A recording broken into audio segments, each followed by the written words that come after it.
عشق رسول کی آگ جس بندے مومن کے سینے میں بھڑکتی ہے، عشق رسول کی آگ، تپش. اب یہ وہی جانتے ہیں جو عشق کی منزلوں سے گزر رہے ہیں. جس کو محبت سے دور کا واسطہ نہیں وہ کیا جانے عشق کی آگ کیا ہوتی ہے نا. کسی سچے عاشق سے پوچھو، جب اپنے محبوب کو یاد کر کے تڑپتا ہے، اس کی یادوں میں کھو جاتا ہے، لمحہ لمحہ اس کی زندگی کا اپنے محبوب کی یادوں کے لیے وقف ہو جاتا ہے، بے شمار انداز سے اپنے محبوب کو یاد کرتا ہے. یہ عشق کی ایک منزل ہے.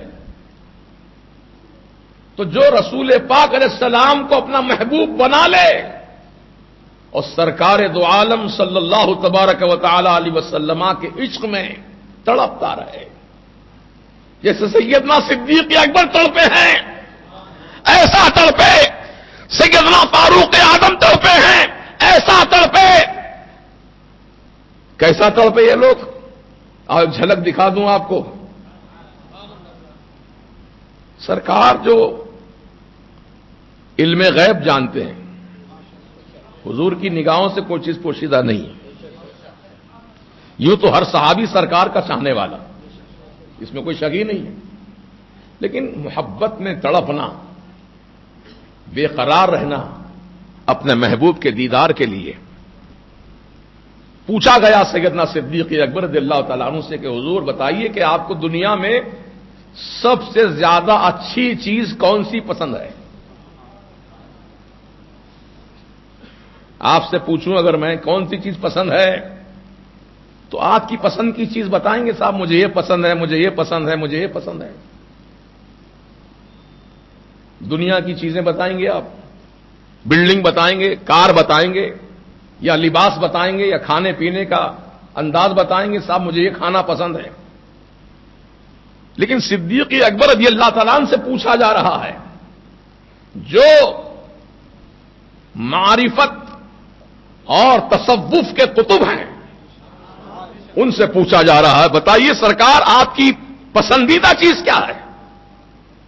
تو سیدنا صدیق اکبر بغیر کسی تأمل کے جو چیز پسند تھی فوراً بول دیا آپ نے. کہا میں اپنے آقا کا دیدار کرتا رہوں یہ مجھے زیادہ پسند ہے. چنانچہ عشاء کی نماز پڑھ کر آپ جاتے تھے گھر اپنے، سرکار بھی اپنے حجرے پاک میں چلے جاتے تھے.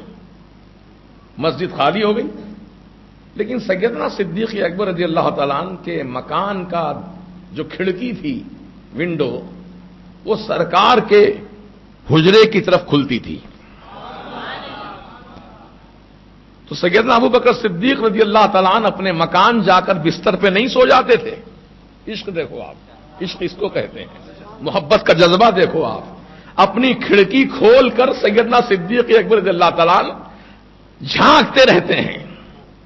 کس کو جھانکتے ہیں؟ سرکار کے دروازے کو جھانک رہے ہیں کہ کب سرکار کا در دولت کھلے اور ابو بکر کی نگاہیں ٹھنڈی ہو جائیں رسول کے دیدار سے.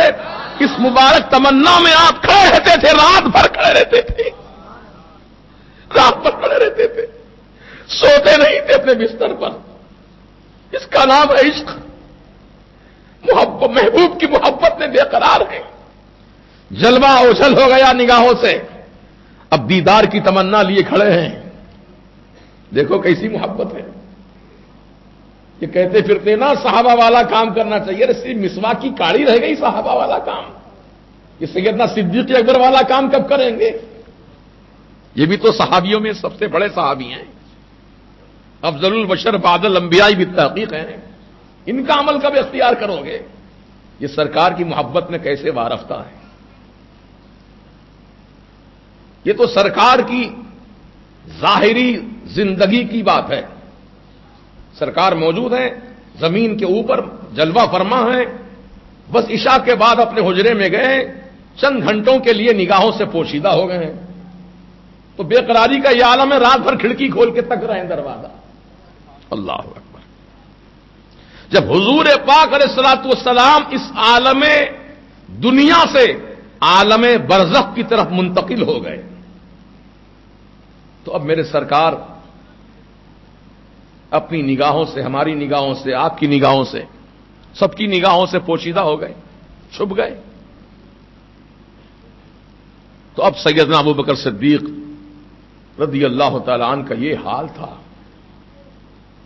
کہ اپنے کمرے میں، اپنے حجرے میں زار و قطار روتے تھے، اپنے محبوب نبی کو یاد کر کے روتے تھے، اتنا روتے تھے ہچکیاں بن جاتی تھیں، اور دل آپ کا عشق رسول میں جلتا تھا، حقیقت میں جلتا تھا۔ ایسا نہیں کہ لفظی طور پر جل رہا ہو، نہیں، معنوی طور پر آپ کا دل جلتا تھا عشق رسول میں۔ وہ کب پتا چلا؟ جب سیدنا صدیق اکبر رضی اللہ تعالیٰ عنہ کا انتقال ہو گیا، وصال ہو گیا، تو آپ کا جنازہ اٹھانے کے لیے صحابہ جب گھر کے اندر آئے تو دیکھا دیوار پوری کالی ہے، چھت پوری کالی ہے، جیسے دھوئیں سے کالی ہو جاتی ہے، ایسے کالی ہے۔ تو پوچھا حیرت سے صحابہ نے کہ یہاں چولہا جلتا تھا؟ تو کہا نہیں، گھر والوں نے کہا یہاں چولہا نہیں جلتا تھا، صدیق اکبر کا دل عشق مصطفیٰ میں جلتا تھا۔ دیوار کالی ہوئی دھوئیں سے۔ اعلی حضرت اسی عشق کا پتہ دے رہے ہیں۔ کباب آہو میں نہ پایا، مزہ جو دل کے کباب میں ہے۔